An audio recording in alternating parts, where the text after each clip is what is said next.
Olha, essa já foi uma das marcas mais poderosas do Brasil. Tava em tudo que é canto. No café da manhã, no churrasco de domingo, no congelador da avó e, claro, na lancheira da escola. Sabe aquele logo vermelho com as duas aves? Então, todo mundo conhecia. Era praticamente impossível abrir uma geladeira brasileira e não dar de cara com algum produto da Perdigão. Mas aí, de repente, ela começou a sumir. E foi assim, do nada, sem muito alarde, que ela foi sumindo das prateleiras. E aí ficou aquela pergunta no ar, né? Como é que uma marca desse tamanho, tão presente na vida de todo mundo, simplesmente some, como se tivesse sido apagada do mapa? O que pouca gente sabe é que esse sumiço não foi por acaso. Foi o resultado de uma série de decisões estratégicas que tiraram a marca dos holofotes, bem no auge do sucesso dela. Então vamos lá, vamos mergulhar nessa história. Para começar, a gente vai investigar esse desaparecimento misterioso de um verdadeiro ícone cultural brasileiro. E mais importante, tentar entender por que a ausência dela foi tão sentida por tanta gente. É que a presença da Perdigão era tão massiva que a sua ausência gradual foi um choque. A marca não era só um produto, né? Ela fazia parte da memória afetiva de milhões de pessoas. E é essa desconexão, esse ué, cadê? Que está no centro da nossa história de hoje. Mas para a gente entender a queda, primeiro a gente precisa entender a subida, certo? Então vamos voltar um pouquinho no tempo e ver como tudo isso começou. Um começo bem simples e rústico, lá no interior de Santa Catarina. E a trajetória, olha, foi meteórica. Imagina só, tudo começou em 1934 com um armazém de secos e molhados. Nos anos 40, a Perdigão já era uma grande produtora de suínos e com granja própria para garantir a qualidade. Em 55, outro passo crucial.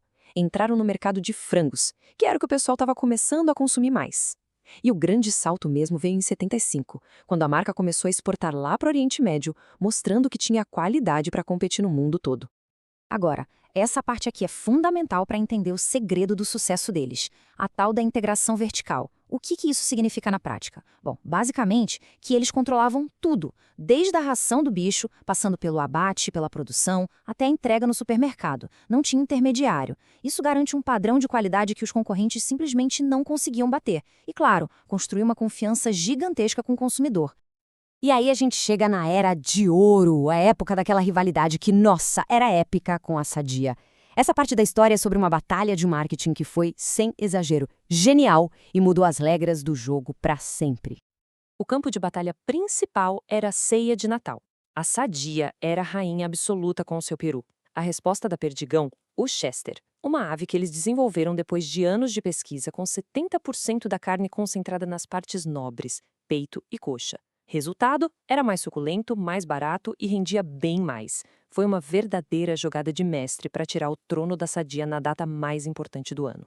E para lançar esse produto, olha a ousadia dos caras.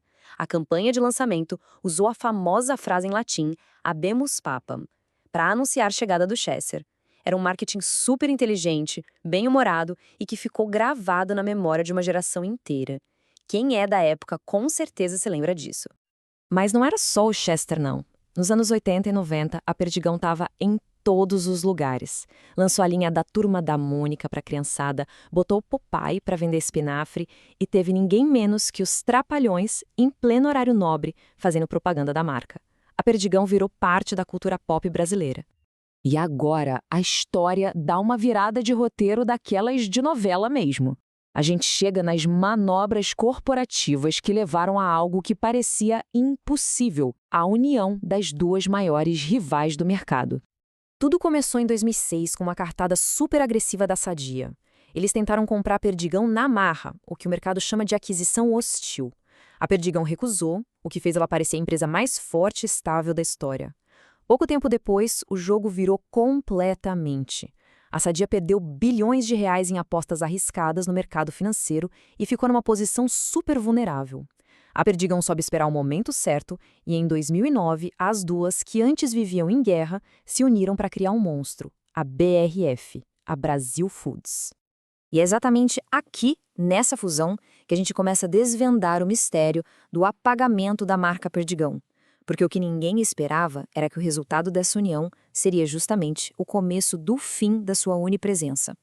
Para essa união bilionária sair do papel, foi preciso fazer concessões enormes. E quem mandou nas regras do jogo foi o CAD, o Conselho Administrativo de Defesa Econômica.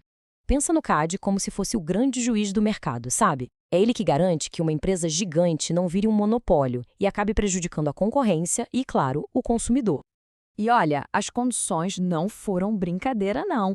A nova BRF foi obrigada a suspender por um tempo a venda de produtos Perdigão em categorias inteiras, como pizzas e lasanhas congeladas. Tiveram que vender fábrica e se livrar de outras marcas. Ou seja, o sumiço da Perdigão não foi um acidente de percurso. Foi, na verdade, uma exigência para a fusão poder acontecer. Então, a BRF teve que fazer uma escolha estratégica. Para cumprir as regras e otimizar o negócio, a Sadia foi definida como a marca principal, aquela dos produtos de grande volume, do dia a dia. E a Perdigão? Foi movida para um papel de coadjuvante de luxo, focada em produtos mais sofisticados, com maior valor. Então, entende, a Perdigão não sumiu porque estava fraca. Ela foi, digamos, movida para o banco de reservas por pura estratégia de negócio. E com isso, a gente chega ao desfecho dessa história toda. Agora vamos ver como a Perdigão conseguiu navegar por toda essa turbulência e, no fim, encontrou uma nova e forte identidade. Uma prova de que ela foi reposicionada e não aposentada.